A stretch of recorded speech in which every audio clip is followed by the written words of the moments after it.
Okay, this is my first video, so it's a bit scary. What I'm going to be talking about is soutache, or soutache, or however you want to pronounce it. It's actually making pieces a lot better than this, but this is my first effort, and I have no idea how to use this properly, so sorry about this. But you can see that very well. And this is my second piece.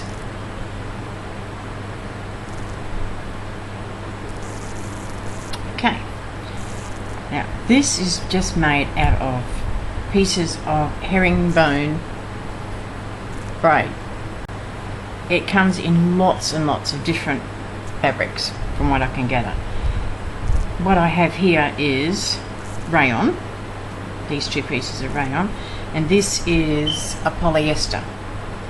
The polyester is awful. It's slightly narrower than the rayon, as you can probably see. It frays incredibly badly, as you can see. These have been cut at the same time, and fraying wise, these two here have got hardly anything going, but this one is just falling apart. And when you sew the polyester one, it tends to snag on the needle, so as you're going through or coming back down, and it leaves like pulls in the braid, which looks pretty awful, because with soutache, when you actually do the work, the braid will curve and swirl around, and so therefore this could very likely end up on the outside, and if it's all puckered and everything, it looks awful. So I'm just going to show you a couple of tricks that I have learnt since starting my little journey. Number one, when I initially cut,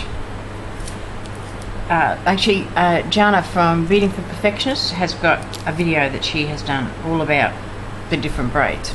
She hasn't mentioned polyester, probably because she didn't realise it was there, but I've done a bit of research, and I think she has got polyester rather than rayon, so which is why it's causing her lots of problems. Okay, she also says that it does fray a lot, like this. I have a way, when you're using your braid, to stop the braid from actually falling apart as you're trying to use it. What I do is I get a piece of sticky tape, I wrap it around. It doesn't have to be this big generally, just go around it once or twice so that it's completely covered. Cut that off because we don't need it anymore, and then cut in about the middle of the sticky tape, so therefore the piece you've cut off and the piece you've left behind are not fraying, because the sticky tape is holding them firm, so it's not going to fall apart and everything else. You can also use something like the E6000. Not a big fan, but you can use it. You can also use things like Fray Check or the So Quick fabric glue, which is pretty good. It doesn't take very long. It doesn't smell as much as things, and you can even use your normal old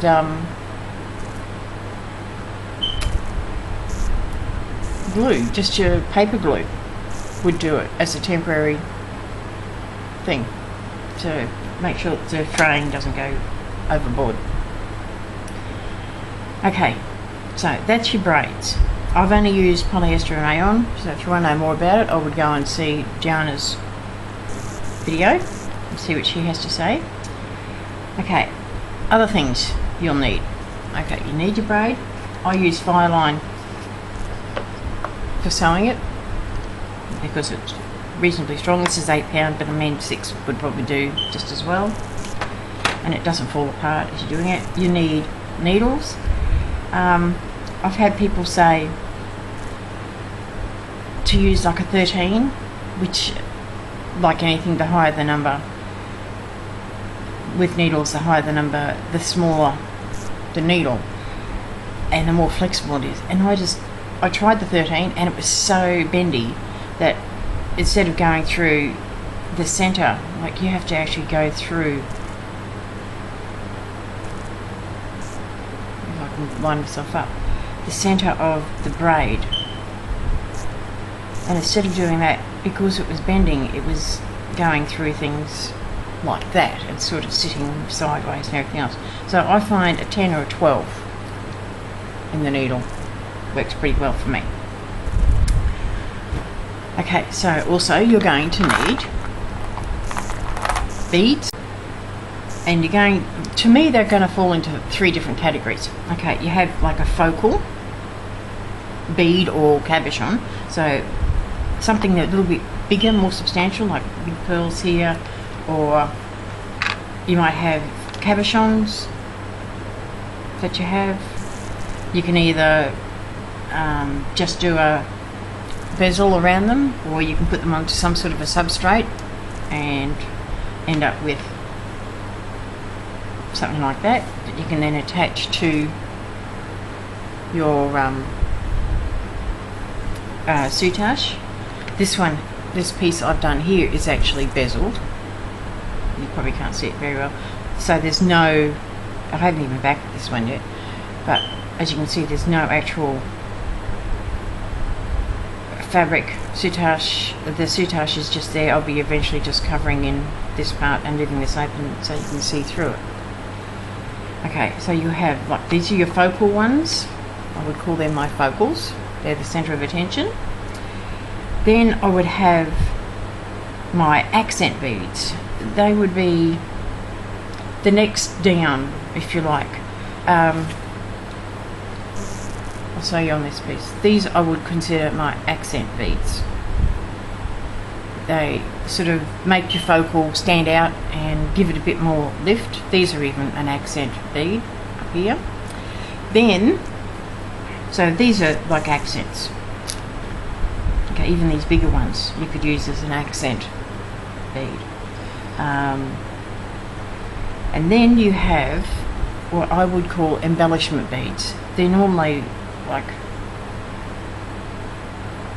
they can be the same as your accent bead, but I'm going to call them, anything that goes on the outside is an embellishment. It's gilding the lily, so to speak. So I've got some 8/0s there. I've got a little dangly going on and up there, and also Monty's. I've got a little Monty in here, sitting in there to close in a gap that I had. You can also use things like your small bicones or rondelles or anything like that to embellish around the outside to make it a little bit more sparkly or whatever. You can also use, move these out the way, move these ones in. You can also use actual gemstones or precious stones or semi-precious stones. I've got some, I don't know how you pronounce it, laborite or something like that. Moonstone.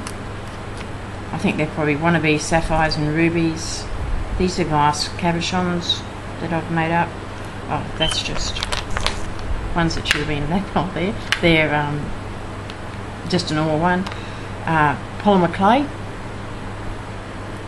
I have only worked for about 2 seconds on polymer clay, but you can bake up polymer clay cabochons that you can embellish however you wanted to. Okay, and this one is actually made of, they call it UT, which is when you've, I'll think of the words in a minute. It's like you use on scrapbooking and card making to when you stamp something and then you put this sort of stuff on it, and it's clear on the back, and I've just put I gilded it at the front. So, and you could put that onto some soutache, okay, as well as some of my other little things that I've been making up. Looks like a chocolate and whatever. And I mean, you can be small too. I mean, you don't have to be big, but if you can imagine having 3 of these little amethysts,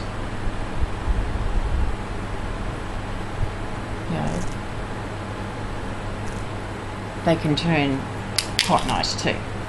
Okay, so you have that, you have that. You also have, obviously, all your different colours of soutache thread. Okay, which I don't have lots and lots and lots of, but I have a few. And what I've done, when I chose them, which I don't know whether this will help you, I just went to my local store and found all the 3mm soutage braids that I could. And then I pulled them all out of their racks and I laid them down. They have a counter at my local place, and I just laid them down on the counter and went through and sorted out which ones I thought looked nice together. So I have like a dark purple and a lighter purple, which I think looks nice with these, and they sort of, I tried to get them so that everything would go together. This is one I had originally, which is that polyester gold, which I hate, but it still goes with it. Makes it very difficult, but I can do it. So when you go looking, I would recommend going for a black, a white, a gold and a silver, or a grey, which this one is, to give you a bit more as they're your basics, and then go for colours you like, I suppose, is the main thing. If you don't like the colour, you probably won't ever use it, so there's no point getting it. Okay, what else have I got? Okay, backing.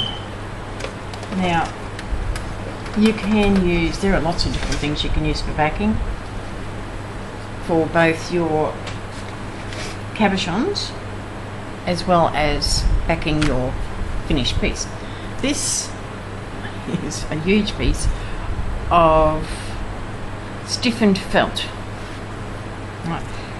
I've only just bought this, so I don't know what it's like, but I'm going to use that on, excuse me, some of my cabochons instead of what I have been doing, which is actually interfacing, put onto quilting batting, which turns out quite nice, but it's a lot of work to actually do it, so I thought I bought this different stuff to hopefully make it a bit easier for myself.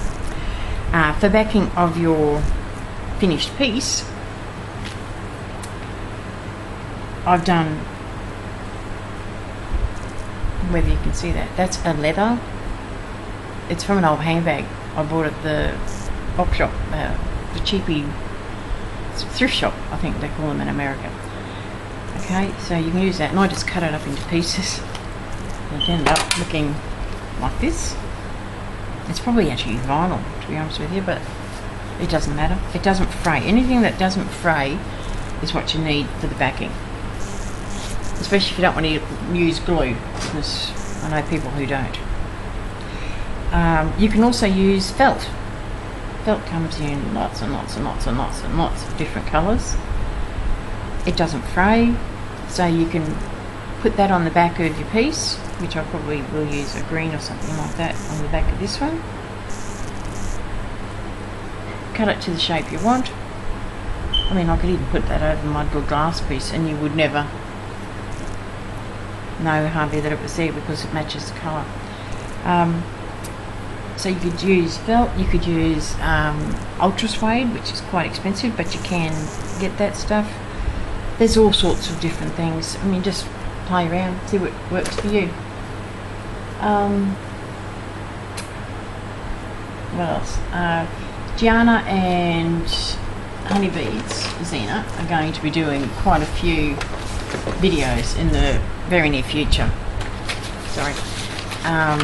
Or actually have started and showing you the basics of how to do things and everything else. So that's not what I'm going to do. I don't envisage actually, oh, maybe we can start a piece and it'll take a long time to actually do it from start to finish. Okay, you're also going to need yourself a good pair of scissors. I use a measuring tape, needles, and then you need to just sort of work out what design you want to use. As a beginner, don't be over ambitious. I think you've got to use the KISS principle, which is keep it simple, sweetie. There are some gorgeous, gorgeous, gorgeous pieces out there. Okay, I've got some photos. Okay, so there's one. Sorry about that. I've tried this, and it looks quite simple, except this is how mine turned out. Because this piece here is really hard to keep straight, as you can see from my wonky little effort. And it's also very hard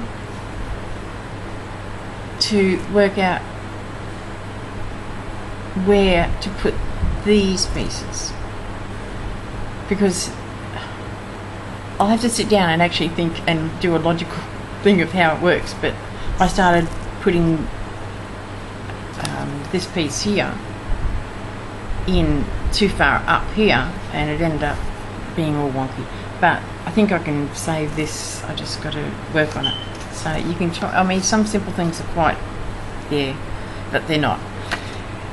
As your first piece, I would recommend probably 2, maximum 3 pieces of soutache, because you will be so frustrated when you're trying to work these pieces that you will drive yourself crazy. Okay, what I also want to show you, while I think about it, is, whether you can see it, the rayon thread it's a fabric, so therefore it has a right and wrong side, if you like. So it'll bend. It's very flexible, it's very soft. But if you have your 2 pieces or 3 pieces of soutache and you drape them across your finger, they actually have, it sort of opens up on one side and sits flat on the other. And that says that the grain, if you like, is flowing the same way. So the pieces actually bend quite well. If you have, turn one over, something, one tends to not sit, well, I found not sit as well when you're trying to, and this is not easy to do, by the way, to actually get all these little stickers together.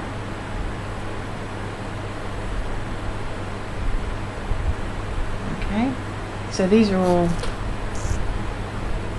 lined up, sort of, but they don't like to bend as well on width. See, these 2 here, they're actually going the same way. This one isn't, and even though it's together, it's not bending the same way, so it's sort of causing problems for me. But if you turn it around the other way, I hope,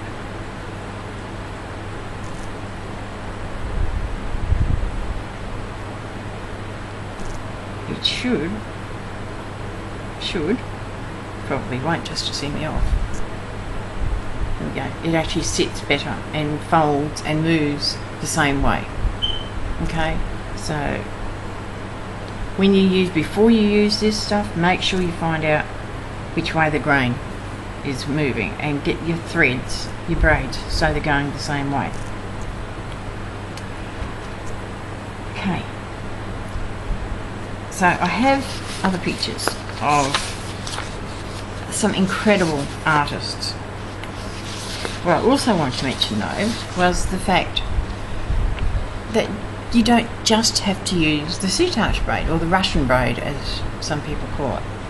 You can also use different braids. I don't know whether you can actually see it in these, but there's different braids going on in this area and at the sides. They've got like a plaited sort of a braid or cord going in there, so you can use different cords, different braids. See the embellishments? Okay, these are what I would call embellishment beads out here. These are your accents, and there's your focal. And around the outside on this one here, it actually does have also another cord. So, looks good.